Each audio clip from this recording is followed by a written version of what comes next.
함께 예배하는 우리 집, 믿음으로 세우는 가정. 안녕하세요. 여러분과 함께 말씀을 나눌 추진 목사입니다.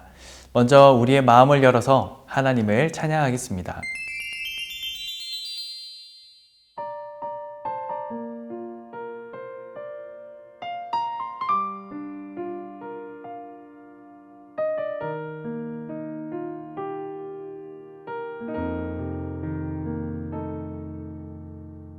마라나타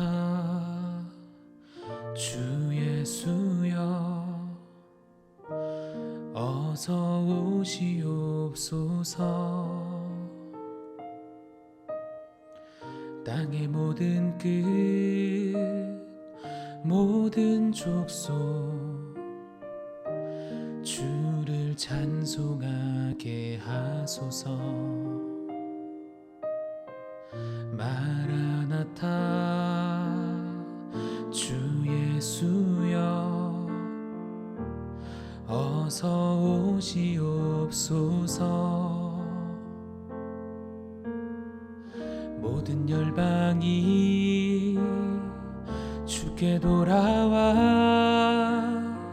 춤추며 경배하게 하소서. 우리 주님 다시 오실 길을 만들자. 십자가를 들고 땅끝까지 우린 가리라. 우리 주님 하늘 영광 온 땅 덮을 때 우린 땅끝에서 주를 맞으리. 마라나타 마라나타 아멘. 주 예수여 오시옵소서.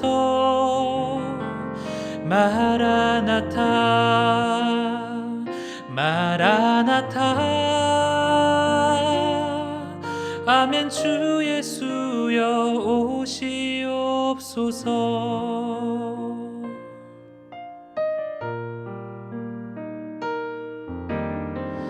마라나타 주 예수여 어서 오시옵소서. 땅의 모든 끝 모든 족속 주를 찬송하게 하소서. 마라나타 주 예수여 어서 오시옵소서. 모든 열방이 주께 돌아와 춤추며 경배하게 하소서. 우리 주님 다시 오실 길을 만들자. 십자가를 들고 땅끝까지 우린 가리라. 우리 주님 하늘 영광 온 땅 덮을 때 우린 땅끝에서 주를 맞으리. 마라나타 마라나타 아멘. 주 예수여 오시옵소서. 마라나타 마라나타 아멘. 주 예수여 오시옵소서. 마라나타 마라나타 아멘. 주 예수여 오시옵소서. 마라나타 마라나타 아멘. 주 예수여 오시옵소서. 아멘. 주 예수여 오시옵소서. 오소서. 아멘. 주 예수여 오시옵소서.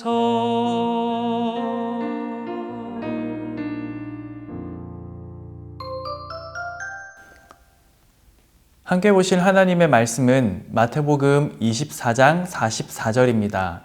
이러므로 너희도 준비하고 있으라. 생각하지 않은 때에 인자가 오리라. 아멘. 예수님께서는 천국은 마치라고 하시며 비유를 시작하십니다. 천국이란 하나님의 다스리심을 말합니다. 지금 여기서 말씀하고 있는 천국은 하나님의 완전한 다스리심이 시작되는 때, 즉 예수님의 재림의 때를 말합니다. 예수님의 재림은 어떻게 임하는지, 우리는 어떻게 그날을 준비해야 하는지를 이 비유를 통해 설명하고 계시지요. 비유의 내용은 이렇습니다. 결혼식 날 신랑을 기다리는 10명의 처녀들이 있습니다. 결혼식 날은 춤추고 즐기며 하루를 보내다가 저녁 무렵에 열리는 연회로 마무리되었습니다. 신부는 횃불을 든 사람이 비춰주는 길을 따라 신랑의 집으로 가서 연회에 참석합니다. 10명의 신부 들러리는 신랑을 맞으러 나갑니다. 당시는 가로등이 없었던 시절입니다. 그래서 어두운 길을 이 횃불로 밝혀야 했습니다. 그래서 들러리들은 자기 등을 소지해야 했고 그것이 없는 자는 잔치에 참여할 수 없었습니다. 등이 없는 자들은 초대받지 못한 자들이기 때문입니다. 10명의 처녀들이 신랑을 기다립니다. 예수님은 그들 중 5명은 미련한 처녀이고 나머지 5명은 슬기로운 처녀라고 하십니다.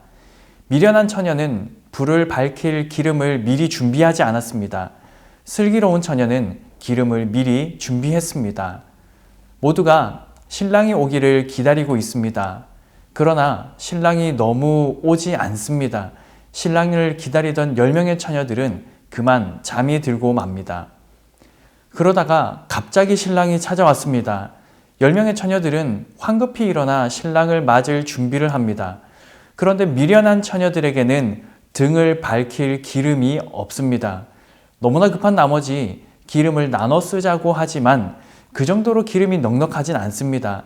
슬기로운 처녀들은 미련한 처녀들에게 차라리 빨리 상인에게 가서 기름을 사오는 편이 낫겠다라고 조언해 주었고, 미련한 처녀들은 급히 밖으로 나갔습니다. 슬기로운 처녀들이 너무 이기적인 것 아닌가요? 조금씩 아껴 쓰면 되지 않았을까요? 만약 기름을 나눠 썼다면 정작 중요한 순간에 불을 비추지 못했을 것입니다. 또 당시의 결혼 행렬은 온 마을의 행사였고 늦은 시각이라도 기름을 살 수 있었기 때문에 슬기로운 처녀들이 이기적이었던 것은 아닙니다. 이는 상식적으로 생각할 수 있는 대처 방법이었습니다. 기름을 사러 나간 처녀들이 돌아왔습니다. 그러나 이미 문은 닫혔습니다. 그들이 외치지요. 주여, 주여, 우리에게 열어주소서. 그러나 신랑이 대답합니다. 나는 너희를 모른다. 진짜 몰랐던 것일까요? 이 말은 누군지 모른다는 말이 아니라 그들을 받아주지 않겠다는 말입니다. 이 비유의 최종적인 교훈은 무엇인가요? 마태복음 25장 13절입니다. 그런즉 깨어 있으라. 너희는 그날과 그때를 알지 못하느니라. 우리는 예수님께서 언제 다시 오실지 모릅니다. 그 날과 그때는 하나님 아버지만 알고 있으십니다. 그러므로 늘 깨어 있어야 합니다. 사랑하는 틴즈 여러분, 오늘 본문은 마지막 때에 대한 교훈이 기록되어 있지요. 우리는 반드시 생의 마지막을 맞이할 것입니다. 본문에서 말씀하고 있는 예수님의 재림 혹은 개인적인 죽음으로 인해 생의 마지막을 맞이하게 됩니다. 이것은 어느 누구도 피할 수 없고 막을 수도 없습니다. 더 중요한 것은 그때를 알 수 없다는 사실입니다. 비유에서 신랑은 아주 늦게 왔습니다. 모두가 잠들어 버릴 만큼 지체하였습니다. 미련한 처녀들뿐 아니라 슬기로운 처녀들도 지쳐 잠들었습니다. 예수님의 재림은 분명 우리의 생각보다 많이 지체될 것입니다. 이제 오실 때가 된 것 같은데 여전히 주님은 기다리고 계시지요. 저도 너무나 재림을 기다리고 있습니다. 그러나 아직은 아닌 것 같습니다. 그렇게 기다리다가 저도 모르게 예수님께서 다시 오실 것이라는 사실을 까맣게 잊고 살아갑니다. 하나님의 타이밍은 우리가 예상하는 것과 다를 때가 많지요. 그래서 지칩니다. 저뿐 아니라 많은 그리스도인들이 기다리다가 지칠 것입니다. 그 중에서 어떤 사람들은 지침 속에서도 재림을 미리 준비합니다. 반면 어떤 사람들은 마지막 순간까지 미루다가 돌이킬 수 없을 정도로 늦어버리게 되겠지요. 진정한 제자라면 깨어서 준비되어 있어야 합니다. 재림은 우리가 생각하는 것 이상으로 더 늦춰질 수도 있습니다. 재림이 지체되는 것을 보며 우리는 안일할 생각을 가지기 쉽습니다.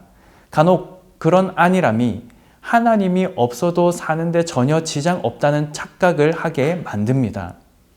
개인의 죽음은 또 어떤가요? 잠언 27장 1절은 이렇게 기록하죠. 너는 내일 일을 자랑하지 말라. 하루 동안에 무슨 일이 일어날는지 내가 알 수 없음이니라. 혹시 여러분은 지금 결코 죽지 않을 사람인 것처럼 살아가고 있지는 않으신가요? 아직은 젊으니까, 아직은 어리니까, 아직은 내 마음대로 살아도 괜찮아 라고 생각하고 있지 않으신가요? 얼마 전 서울시립 용미리 추모 공원에 다녀왔습니다. 거기서 좀 충격적인 현수막을 보고 바로 사진을 찍어놨거든요. 나비정원이라는 장소가 따로 마련되어 있다고 하더라고요. 자세히 읽어보니 어린이 전용 추모 공원이라고 적혀 있었고요. 만 12세 이하의 화장한 어린이를 위한 공간이었습니다. 마음 한켠이 찡하게 아려오더라고요. 거기에는 대부분 사고로 죽은 아이들 혹은 병으로 죽은 아이들이 묻혀 있겠지요. 그 어린 나이에 죽을 것이라 누가 생각했을까요? 사람 일은 정말 아무도 장담 못합니다. 전도서 11장 9절은 이렇게 기록합니다. 청년이여 내 어린 때를 즐거워하며 내 청년의 날들을 마음에 기뻐하여 마음에 원하는 길들과 내 눈이 보는 대로 행하라. 그러나 하나님이 이 모든 일로 말미암아 너를 심판하실 줄 알라. 이렇게 심판이 임박했음을 알면서도 우리는 아랑곳하지 않고 하나님의 말씀과 그 명령을 너무나 가벼이 여기며 살아가고 있진 않습니까? 사탄은 우리를 속입니다. 지금은 하고 싶은 대로 정욕과 쾌락을 쫓아도 어른이 되면 수월하게 효과적으로 하나님을 섬기게 될 것이라 말이죠. J.C. 라일의 말처럼 최고의 능력과 꽃봉오리는 세상과 마귀에게 모두 바치고 만왕의 왕께는 잔가지와 이파리 같은 남은 힘을 드리겠다라는 불경한 생각, 그런 생각이지 않을까요? 사랑하는 틴지 여러분, 다시 말씀드리지만 모든 사람은 언젠가 생을 마감하게 됩니다. 그것이 주님의 재림의 때이든 개인적인 죽음이든지 말이죠. 너무나 중요한 사실 하나, 그때를 누구도 알지 못한다는 사실입니다. 그러므로 우리는 어떤 상황 가운데 있을지라도 준비된 하나님의 자녀로 살아가야 하겠습니다. 습관의 힘은 참 무섭습니다. 여러분의 나이에 바로 잡지 않으면 나중에는 좀처럼 바뀌지 않는 것이 사람의 마음입니다. 나이 들어서 바뀌는 사람은 정말 흔치 않습니다. 습관은 시간이 지날수록 더욱 깊숙이 뿌리를 내리는데요.